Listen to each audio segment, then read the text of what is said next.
Good evening. Welcome to Doubles and Trebles, anyone that is joining us this evening. Just me on my lonesome tonight, Pieman. Here to run you through the World Grand Prix 2022 draw, which was made earlier today actually. Very little notice from the PDC, as to be expected. I have Juanita in the chat. Nice to have you with us, Juanita. I know you've watched our Damon Heta interview. Says, I'm a Heta fan, hoping he makes a good showing. Tough draw for Damon, I thought, today. But we'll touch on that very shortly. So yeah, as I was saying, the PDC and Boyle Sports, the sponsors, announced the draw this afternoon with very little notice, really. It just suddenly appeared on social media. And what a draw it was. Absolute cracker of a draw.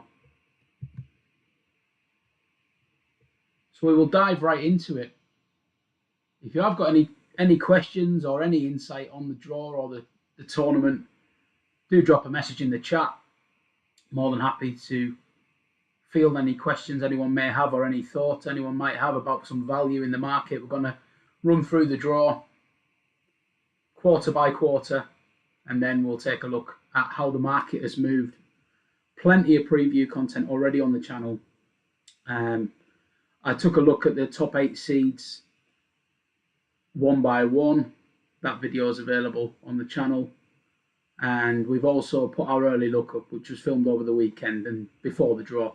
But that just gives you some generic background on the World Grand Prix as a whole, which, as you may or may not know, is a double in, double out tournament. It's the only major where you have to double in and double out. So that makes for a unique element. And we've also got sets in play. So it's only first to 2 sets in these opening games. So they're quite short format. And it is kind of ripe for upset with the unusual match format and the short format rolled into one. So I'm going to dive into the draw then.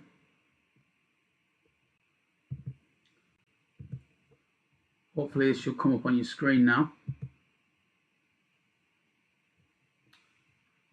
So there we have it. Top half of the draw should be now showing on your screen. I'm just going to break it down by quarters. So obviously that top quarter, those first 4 matches on your screen. We start with the world number 1 Going Price, who's in as number 1 seed for this tournament because the seeds have been determined on the world rankings rather than any Pro Tour rankings. So we do have familiar faces in the seeded spots. Going Price has been drawn against Martin Schindler in round 1. Bizarrely, it's a repeat of the World Matchplay first round. And there's actually 3 games here that are repeats of round 1 ties from the World Matchplay. Really strange. Would need a statistician to tell me if that's ever happened before, but I suspect not. So it means we have some recent form to go on. In this one, Price and Schindler, you may remember Martin Schindler gave Going Price quite a significant scare at the match play. He was ahead at the halfway point. It was a race to 10 legs. Seem to remember Schindler was 6-4 up, but just couldn't capitalise on Price's slow start quite enough. Price, as he does, a little bit sluggish out of the traps, but he was absolutely sensational in the closing legs, averaging north of 110, and eventually put Schindler to bed. Martin Schindler is someone that comes up on our channel quite often because when we watch the Euro Tour and the Pro Tour, he's such a dangerous little player, but he has not really translated that into a serious effort in a major. This could be the one, but he's got a tough start, hasn't he? I always say Price is vulnerable in these early games, so I wouldn't rule out this being a banana skin. Could easily go to a final set, but you would think Price would have too much. The winner of Going Price's game is going to play one of Damon Heta or Joe Cullen. Horror draw for these two. And another one that repeats the match play first round. These two doing battle in Blackpool. I say doing battle. Was a night to forget for Damon Heta. He actually ended up going off favourite with the bookmakers for this. Really was a marquee moment for Damon Heta, to be honest. To be going off, you know, Joe Cullen had a dart to win the Premier League, lest we forget, won the Masters. And yet Damo went off favourite for that match in Blackpool, which was testament to what he'd achieved on the floor. And he really is mixing it with the best in terms of his top game. However, he really didn't turn up there in Blackpool. And Cullen did an absolute job on him, 10-2. Not even playing outstandingly well. Just a real off night for Damo. But I know that stung him. And probably best not to dwell on that performance too much because he's had a fantastic year all in all, winning the World Cup alongside Simon Whitlock. Fair to say his form's been a little bit patchy since then. Not great when he went down under for the World Series, but having spoke to Damo a few times, I think he'll be looking forward, and did see his tweet earlier about focusing and hitting the practice board harder ahead of a big finish to the year. So hopefully he can put that behind him. You would hope to see that go all the way, because these two on the day, that could be a tie of the round. But maybe Cullen's experience just gives him the edge there. And either way, either of them players playing Gerwyn Price potentially in round 2. It's a mouth-watering thought. Got another comment in the chat. Impressed with Gilding's recent form. I believe this could be Ozzie Smith. Friend of the channel, regular appearance in 2020 and 2021. Impressed with Gilding's recent form. Could he cause an upset? We'll certainly get onto that. And debatable whether Gilding beating Ross Smith would even be considered an upset. I've not seen any match betting. I'm going to guess that is very closely priced, because Gilding, quite rightly, has become a bit of a darling of the bookmakers. There's no flies on them with regards to Gilding. They get him short enough. But yeah, it is indeed Aussie. Good to have you in, Aussie. Just carrying on with quarter 1, Rob Cross, my idea of a value selection, is playing Daryl Gurney, and I must say, as a crossbacker, I'm really pleased with this draw. Just think he needs a game or two to get himself settled into a tournament before he can produce his very best darts, and I fancy him over the longer format. So to draw Gurney in round 1, I think is a good result. Gurney's always dangerous. You know, he's had success in this tournament in years gone by, but he lacks that consistency these days. I'd put him almost in that bracket of Gary Anderson, where if you catch him on a going day, he's still a very dangerous player. But on the form, all signs point to a Cross win here. So yeah, I was pleased with that. And then the winner of that game will play Ryan Searle on Madar's Razma. Now, I think at the start of the year, these two facing each other, you'd be very quick to say that Searle quite confidently should have the better of Razma. But Searle's just been a little bit wobbly in the last couple of months. We have it in our heads, quite rightly, that he's a very reliable double top hitter, and the stats do back that up. But I've just been a little bit concerned with what I've seen from him on the Pro Tour and the Euro Tour recently. Hoping he can put that behind him, because on his day, he's a fantastic player. Razma's not one to be overlooked lightly, though. Quite an unfashionable player, obviously. Uses the treble 19 more than the treble 20. But he's no pushover. He's had some great runs in Players' Championships himself. Been to a final this year, I believe. Always there or thereabouts on the Euro Tour. So, an interesting game. But I would fancy Rob Cross to get past Gurney and then get past the winner of Razma and Searle. So I think we could be looking at a Cross versus Price, Cross versus Cullen, or a Cross versus Heta quarter-final. Therefore, when the quarter markets come up, I'll be overlooking Gerwyn Price and Joe Cullen and Damo in favour of Rob Cross. I think he's the likeliest to make round 3, to make the quarters. So he would be my angle. I've not seen any quarter betting come up yet. I'm happy. If anyone has seen quarter betting markets, just flag them. Be more than happy to have a look on the spot. Yeah, Juanita in the chat says Cross versus Searle. I tend to agree with you, actually. I think Searle probably will have too much for Razma, but he'll need to be better than we've seen him in recent times. That's for sure. So that's quarter 1 boxed off, and then if we look a little bit further down, quarter 2, cracking games in this one as well. None more so than Michael Smith versus Nathan Aspinall.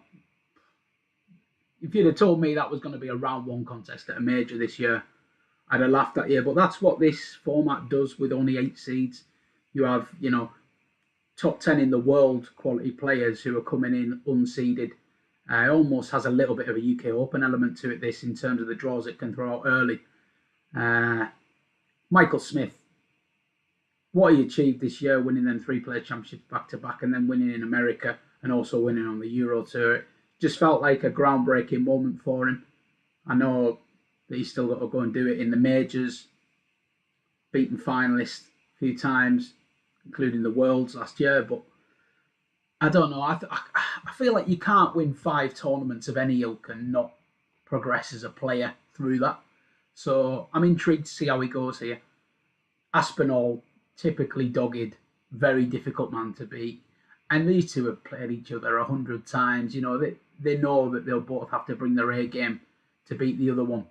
If they do both bring their A game, it's a tie of the round. I think on what I've seen recently, Aspinall, going for him. I think if he got a better draw, he could have grown into the tournament, as I talked about with Cross. As it is, I just think Michael Smith might have a little bit too much for him, might be a bit too hot, but it's not one I'd want to be sticking my neck on the line with too much. The winner of that will play the winner of Danny Noppert or Gabriel Clemens. Now, much like with Searle and Rasma, previously I would have had this down as an absolute cast iron Noppert win, but it's been great to see Clemens, someone who I've been a fan of. Long-term viewers will know that I've been a fan of Clemens for some time, a real believer in his ability, but he's had 18 months of utter dross by his own standards. He's looked nowhere near the form that got him to a World's last 16, missing match starts for the quarters a couple of years ago. So he was really good in Belgium, got to the semi-final. And yeah, hopefully he can kick on and bring his best at. It'd be a really good game against Noppert if he does. But I just can't oppose Danny Noppert. I just think he's rock solid, so consistent. So I'd be going for Michael Smith versus Danny Noppert in round 2 there. Then at the bottom of the draw, well, some people sometimes have alluded to the fact that James Wade gets favourable draws at times, and I think he'd be pretty pleased with his draw again. He's pulled Martin Lukeman out of the hat here, and this is the third repeat of match play round 1 that I allude to. These two met in Blackpool in the summer, and it was a convincing victory for Wade. Smash never really settled, and I think it's only fair to say that Martin Lukeman playing in an event of this stature, it's all brand new for him, and it's testament to what a great year he's had away from the cameras that he gets to play here. And also with the cameras on the Euro Tour, let's not forget he made a Euro Tour final, so he deserves to be here. But he just looked overawed by it last time against Wade, so it's hard to say with any confidence that he's going to perform any better this time around. I'd have to fancy Wade to come through that one. And then the game that Ozzy referred to in the chat a little bit earlier, Andrew Gilding taking on Ross Smith. Two men who would have been my two outsiders to watch, obviously pull each other. I'm kind of used to this happening in draws. At least one of them's going to go through. But Gilding has been a man possessed in recent weeks. He's had a little bit of I think they call it a glow up. A bit old for that now. But he's got a new shirt. He's lost a few pounds. He's looking fantastic. And he's playing even better. So delighted for Andrew Gilding, because he's, for years and years and years, we're going back to the 2010s. He's been a player who won a Players' Championship event, can average 100 plus quite easily, and then he lost that. He lost that quite dramatically. Actually, ended up dropping off the tour, losing his card. He's in his 50s now, so really, to have the courage to lose his card, come back, get it back, and then refine this level of form, really admirable. And yeah, got to the final last night in Belgium, eventually beaten by Dave Chisnell, but what a brilliant performance it was from Goldfinger. And he faces Ross Smith, who was the last man to get his place in this tournament. He had some good European Tour form in the last month or so, a little bit of a benefit of circumstance. He gets in because Roby John Rodriguez didn't play for the last month or so. He was in a qualifying place, but I believe his daughter had a quite serious operation, so he opted not to play. And Ross, to his credit, did what he needed to do to sneak in. His last game, he needed to beat Steve Beaton in round 1 in Belgium to get in, and he averaged 102. It was a really, really impressive performance. And that is the Ross Smith that has led me on the channel to say that he has the ability to compete for majors in time. But consistency is another one where consistency kills him at times, Ross. But I like where his head's at. Disappointed these two have drawn each other, as you can probably tell. But alas. So summing up quarter 2, as I say, at the top, I'm fancying Michael Smith and Danny Noppert to come through those two clashes. I think James Wade will come through. I'm struggling to call Ross Smith and Gilding. Heart and head involved, and I still can't call it. However, what I would do, and I get this is quite an illogical way of going about it for some people, but if there was a quarter market, I would be splitting my stakes on Ross Smith and Andrew Gilding, because I firmly believe that they're both going to be in at a big price to win this quarter. But I firmly believe that whoever wins that tie will be able to beat James Wade. I think they're both in a really good headspace. Smith in the way that he's got into the tournament, Gilding just generally the form that he's in. And I think that Wade, out of the 8 seeds, is probably somebody that you don't mind taking on. So that would be how I would play it. You know, Michael Smith and Danny up at potentially mouthwatering round 2 tie as well. So it's a difficult one to call. Just checking in on the chat. Ozzy says, rare, we've heard Gilding described as looking fantastic. He really does. He really does. And he also alludes to the fact that he tipped up Gilding to qualify from Q School at 7-2. I remember it, Oz. I remember it well. An excellent bit of tipping. That's what you get on this channel. And on that note, I will move on to the bottom half of the draw. So hopefully that's showing up on your screen now. And I think what I would say about this third quarter is it's a tale of 2 halves. Because this top half of quarter 3, Peter Wright has got to be absolutely thrilled. Peter Wright takes on Kim Huybrechts in round 1. I think he probably is the best bet of the big 4 now.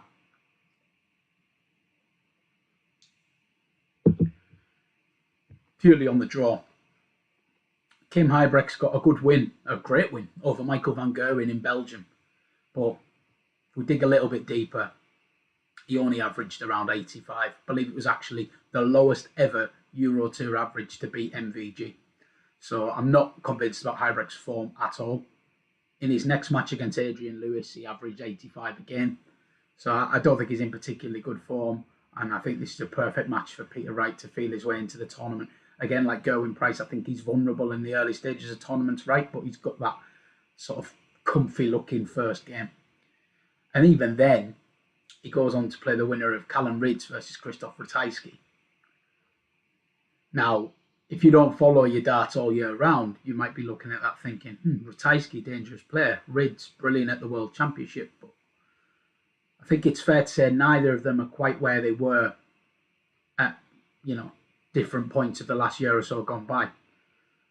Ridds, brilliant at Ali Pali. Put him up to win his quarter at 100-1 and he just lost the quarter final to Peter Wright. So there's no bigger Callum Ridds fan than me, but he's really struggled to kick on from there. But he's young enough, he's allowed to be able to do that. He still qualifies for the World Youth Championship, Callum Ridds. So I'm not going to put any pressure on him to be hitting those heights every week just yet. But, it is only fair to point out that he's struggled to reach those heights since. And Ratajski, he was flirting with dartitis at one point last year. He looked to have lost his throat altogether. And credit to him, he's really stuck at it, worked at it. He still looks a bit snatchy to me, but results have improved, averages have improved. I think we can give Krzysztof the benefit of the doubt. And yeah, I wouldn't like to call that game, but I think whoever progresses to it, Peter Wright will be confident of beating. In fact, Peter Wright is probably the most confident of my picks to make the quarterfinals based off this draw. So therefore, I can understand the appeal in backing him at 8-1 in the outright market versus 7-2, 4-1 about MVG in price. Nearly double the odds, and I think he's got a more favourable early draw. Then the bottom half of this quarter. I've never seen anything like this in any major tournament. Listen to these 4, all in the same mini section. Johnny Clayton, Dirk van Dijvenbode, Dimitri van den Berg, and Dave Chisnell. Now, I think you could have wrote a column pre-draw and made a case for any of them 4 to win the tournament. And 3 of them are going to be out by the end of round 2. That is a brutal, brutal draw. They'll all be cursing their luck. But look, whoever comes through it is going to be absolutely seeping with confidence. Just good luck trying to work out who that is. I think Clayton and Dirk is the tie of the round, no doubt. Cullen Het is a great tie, and so is Aspinall Smith. But I think Clayton and Dirk, not only are they 2 world-class performers, but they're both on tip-top form. Johnny Clayton's had a really quiet year by his own standards, but the last month or so, he's right back to I wouldn't say peak ferret, but close to. He's another one that looks like he's just refining it at the best time, and really pleased for him. Big ferret fan. Dirk, meanwhile, we all know what he's been doing.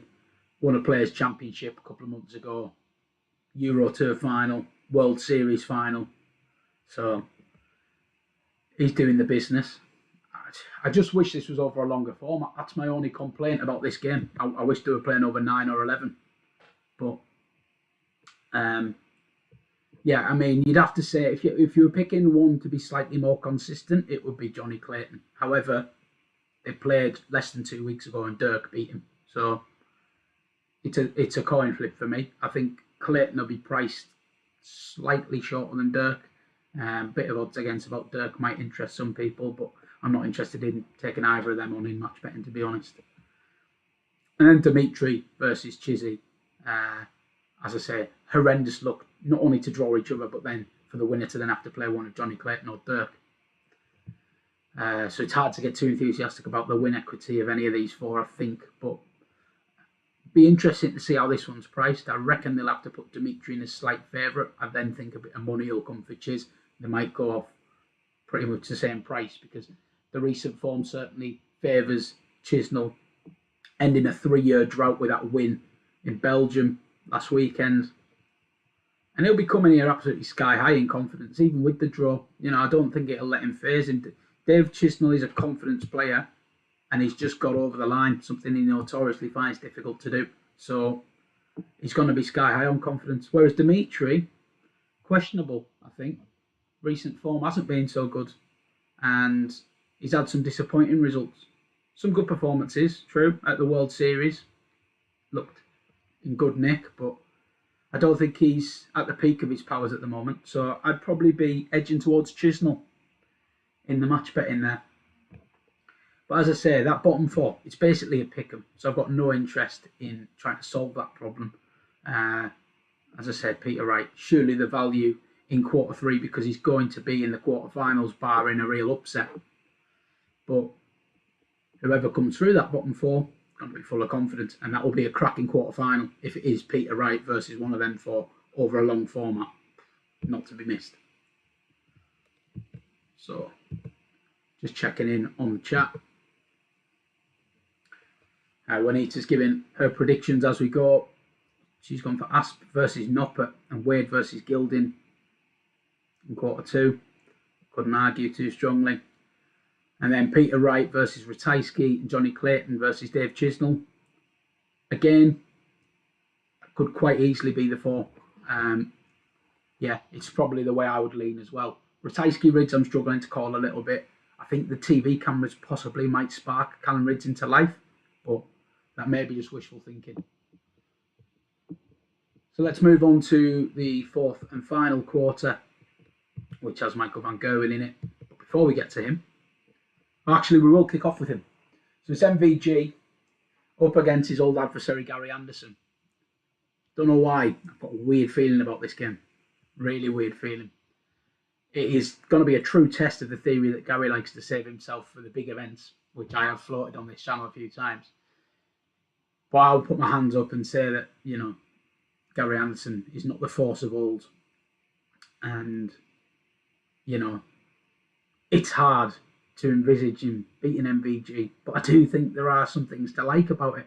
Short format is a big plus for Anderson.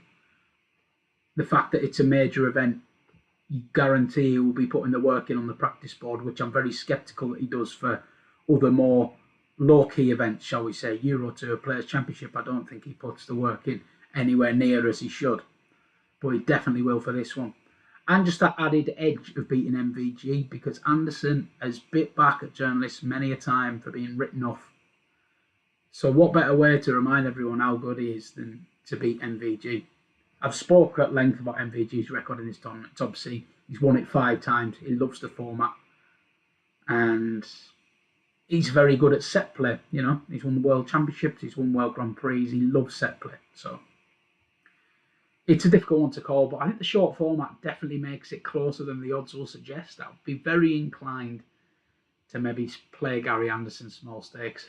I just think it's got all the makings of a game that Anderson might actually turn up for.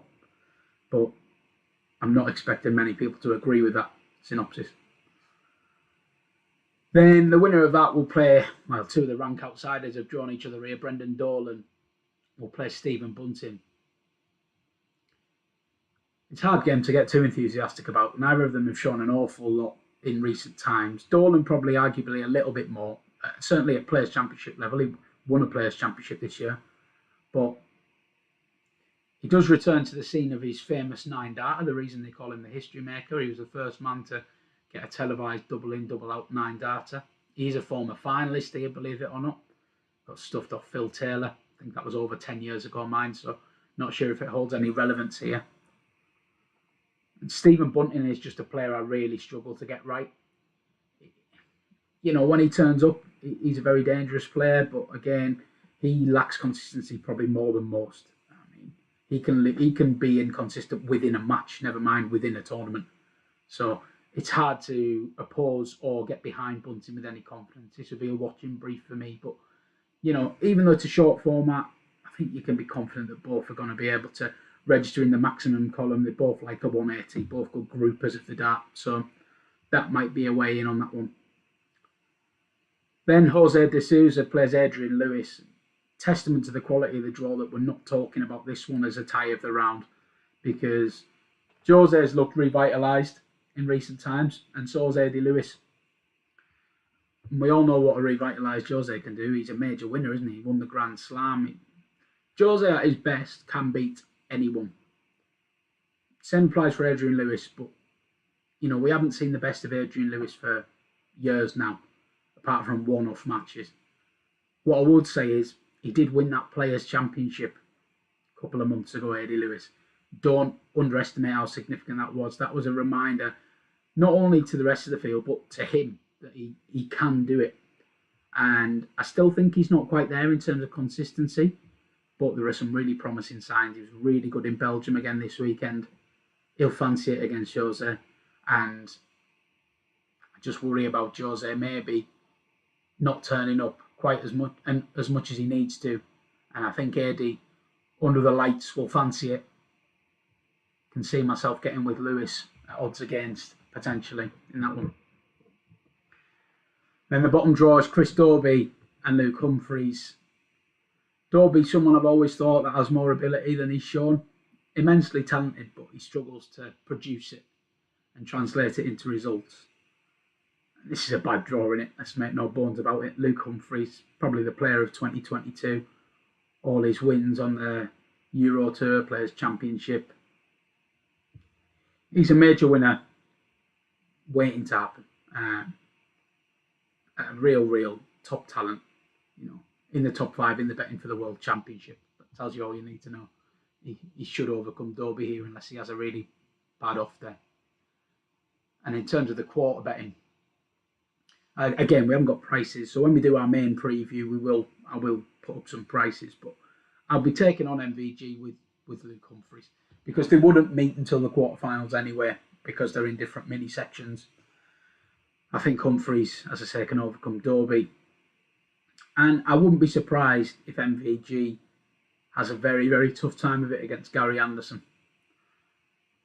Just think the short format, as I said, I think it's a potential banana skin, but could be made to look very silly if Gary turns up and averages 82, as he's more than capable of doing. Just checking in the chat. Chris Welch in the chat. Nice to have you on, Chris. Hope you're well. Yeah, all good here, thanks, mate. He fancies Price, Cross and Wade from the top half. Yeah, probably tuned in a little bit late, mate, but I've given a very strong word for Rob Cross. I think 40-1 I've seen about Rob Cross, and I think that is a price worth taking, definitely. And I think Peter Wright's also had a favourable draw. They're the two that I'm looking at after the draw. Yeah, and I do see the Wade angle, but I've actually got a feeling that he might have a struggle against the winner of Ross Smith and Andrew Gilding, just on the form book, and you know he'll be expected to win that, but I think it kind of suits the other one with the free hit. Juanita's going Gary Anderson as well. Good, so I'm not the only lunatic thinking Anderson might cause MVG a problem. I think he's a price. He's going to be a price play, isn't he? He's got to be value over such a short format. If he just turns up and plays well for 15 minutes, that could be enough.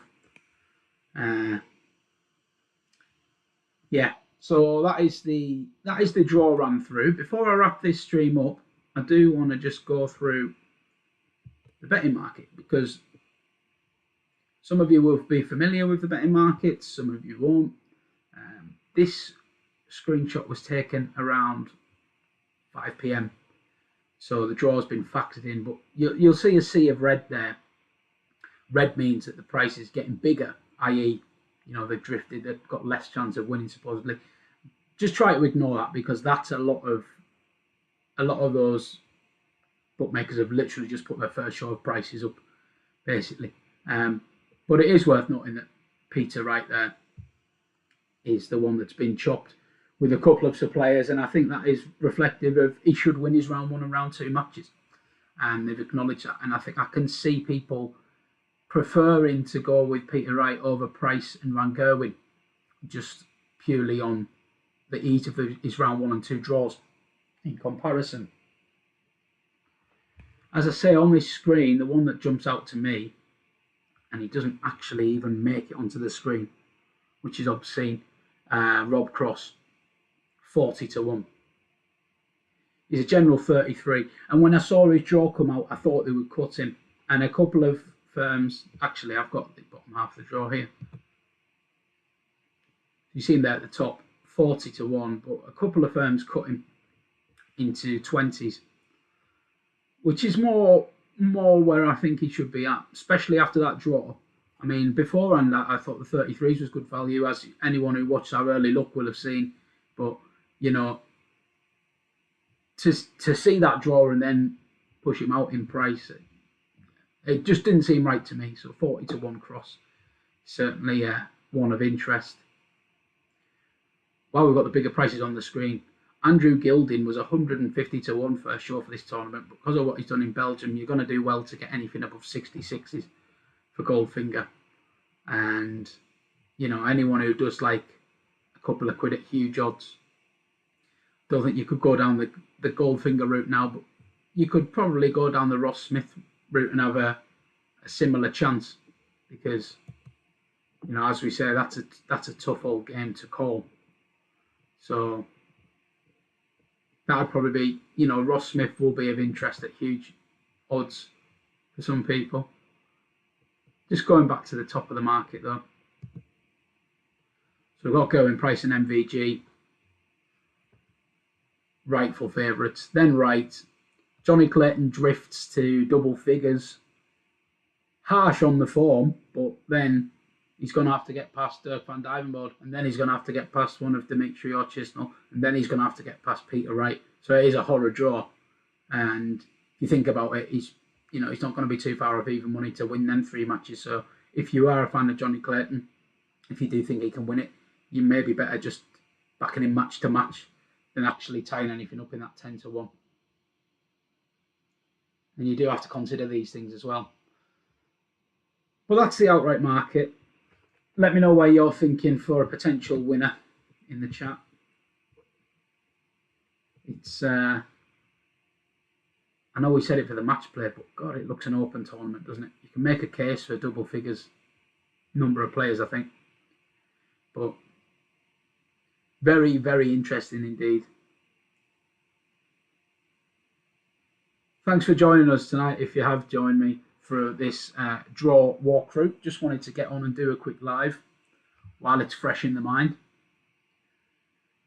So in terms of plans for the remainder of the week, myself and Adam are going to sit down and do our full World Grand Prix preview, where we'll go through it match by match, give our thoughts, and then put up our bets for the tournament. And then hoping to do some live stuff during the tournament as well. So if you're here and you aren't already subscribed to us, we're getting very close to 600 subscribers. Adam's been smashing the racing content. I've been smashing the darts. And as you know, it all heats up now with the darts season. We've got, after this, things like the European Championship, Players' Championship finals, the Grand Slam. And it all leads into the World Championships in December. Looking to really smash the content out over the next couple of months. Hopefully we can get the channel up into, the realms of 700, 800 subscribers by the end of the year. If you do like your horse racing, check out Adam's Arc de Triomphe content. That's been smashing that ahead of the weekend. Big race this weekend. I think he may even have a guest lined up for his final race preview. So keep your eyes peeled for that. Keep your eyes peeled for more Grand Prix stuff. And if you aren't already, please do give us a subscribe. And a thumb up if you've enjoyed this video as well. Thanks very much for watching. Enjoy your evenings.